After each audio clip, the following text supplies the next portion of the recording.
You may have noticed an update today when you fired up your Black Ops 3 since you COD players continue to play the game every single day in spite of incessantly bitching about it. I'm going to go over that and more in the Call of Duty news of the week. The patch has finally put the Mercenary playlist to rest with its 1% peak player population, because if you're playing alone, you don't want to advertise it as such to make you look even more like a loser than playing the game in the first place. In its place is the new game mode Fracture moving into the regular core rotation, much to the chagrin of hardcore players everywhere. Why they insist on having objective game modes with settings that suit camping your dick off so well is an amazing contradiction. Additionally, double XP is granted in this game mode only over the weekend, so keep on reaching for that 4-digit level. That is, unless the game randomly disconnects you from your fractured game and puts you into a kill confirmed lobby like this right here. Additionally, there were tons of improvements made to the Codcaster feature which were too little, too late for the Call of Duty World League Season 2's embarrassing finale. Every tween's favorite collection of Virgin's Optic Gaming was eliminated on day one by Luminosity, and for all of the IMG training that they partaked in, or is it partook? Anyway, Dream Team eliminated FaZe Clan on day 2 before eventually losing to Team Envious in the finals. Also, a posthumous update in this patch is that the words Dream Team are no longer tagged by the profanity filter. What the fuck is a fucking profanity fucking filter doing on a fucking game which sure as shit is M for my fucking mature audiences only? Finally, there were some actual gameplay updates, including a buff to the Outrider Sparrow drawback speed and fire rate, along with a nerf to Prophet's Tempest, making the beam size smaller, which is now more in line with the size of Vonderhaar's cock.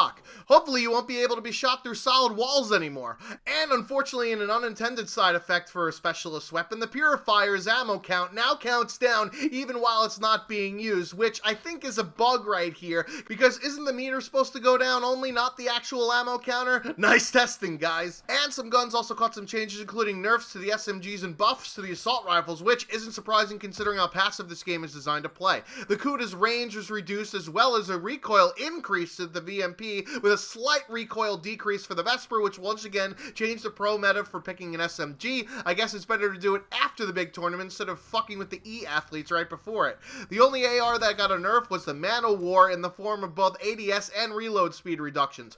Buffs were given to the HG40's range, the MX Garand's reload speed, recoil, and hipfire accuracy, and the FFAR's ADS time, recoil, and hipfire accuracy. So in other words, buff the supply drop weapons and nerf the shit out of the regular weapons. Yeah, this game isn't paid a chance to win or anything. Speaking of which, new content was also added. 2 supply drops. The Peacekeeper is back, still just as shitty, but this time it isn't available to Season Pass owners. Also announced with an LMG that prints bullets such that it never runs out of ammo, which seemed to be every Rambo's wet dream until they revealed that the thing overheats like a woman in menopause. Lastly, a variation of the controversial DSR-50 from Black Ops 2 is back. In order to avoid additional death threats this time, Vaughn also indicated that snipers would be getting a buff, just not in this update. They even threw me a shout out during the promo video. Inspired by the engineering behind the double cheeseburger. Inspired by the engineering of the double cheeseburger? Holy shit, they know all about the McDouble! Toss that shit on the grill! There's also 2 new melee weapons, the nunchucks, and what looks like something you'd find at a sex shop or at the homicide scene of an unarmed black man. There's also new taunts which actually show off your characters doing an animation with their specialist weapon, which seems cool until you realize you're too shit to finish top 3 to show them off anyways. On to some more Infinite Warfare news. In my last video I mentioned a panel at San Diego's Comic-Con with the developers, and they were nice enough to upload the entire panel to the official Call of Duty YouTube channel. The entire conference was awkward as fuck, as they were not talking to the audience as they should be, but they were looking at some random fuck trumpet at the podium after he asked them questions, so the mic quality was shittier than a tin can. Dude, speak into the fucking microphone and address your goddamn audience. Don't look at the ass clown on the podium. We learned about how the devs went aboard an actual aircraft carrier which influenced them greatly in the making of the glorified interactive loading screen, and how one of the main writers is also an actor too. Speaking of actors, Jon Snow from Game of Thrones made a pre-recorded video on his experience of being a villain in a Call of Duty game, because apparently you need to have highly paid actors to play bad guys in futuristic Call of Duty games. Kevin Spacey, Christopher Maloney. He also said he enjoyed playing a psychotic and unpredictable character, basically the same dude he killed at the end of last season, Ramsey Bolton. Spoiler alert.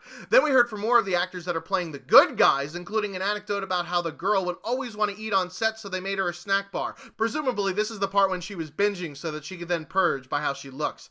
They also said they brought in military personnel on set to make sure their acting was realistic in terms of movement and guns. I guess this is what Trump meant when he said our military was a joke.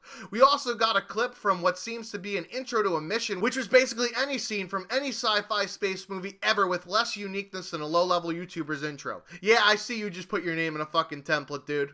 Lastly, in some Call of Duty related news, an article was published recently by Games Radar giving us a look at a Call of Duty that never was. Back in 2008, right after the huge success of Call of Duty 4, which broke the repetitious World War II formula that all you douche canoes seem to want to go back to, it seems that Activision was looking for the next big idea that would push Call of Duty over the top.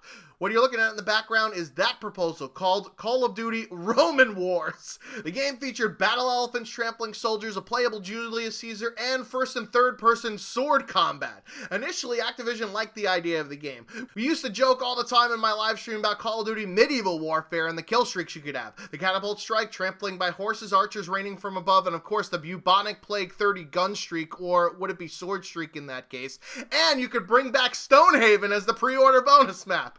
But this game isn't set 500 years ago, it's set 1,500 years ago. It would be a game that featured the Marvel Ultimate Alliance overhead camera, which isn't the first time a non-FPS mechanic was envisioned for Call of Duty. Remember, Sledgehammer Games was making a third-person Vietnam-era shooter before stopping to help what was left of Infinity Ward after the walkout with MW3, and that game was never resurrected again. I think that's why they put the third-person mode into Modern Warfare 2 in order to groom us for a game of that style. The idea actually made it to a full-fledged demo of a level based on the Battle of Elysia. Elephants were kind of like the tanks of the game, which revamped combat into a sword shield parry system. Unfortunately, Activision was worried about putting the Call of Duty brand on it because that brand is only associated with the copy-paste games, and this was too radically different to be considered a Call of Duty title. If this game ever did come to life, there probably would have been an audience for it, as seen with Chivalry Medieval Warfare's third-person sword-fighting combat, and even more specific with Rise, which is a game set in ancient Rome, since this proposal